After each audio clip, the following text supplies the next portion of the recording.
Apakah ku berdosa bila mencintaimu, sedang kita dilahirkan untuk saling membagi cinta.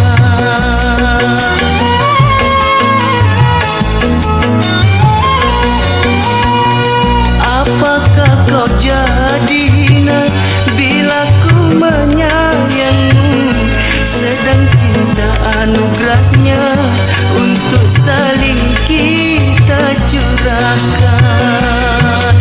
Daripada kau putuskan cintaku, lebih baik nafasku yang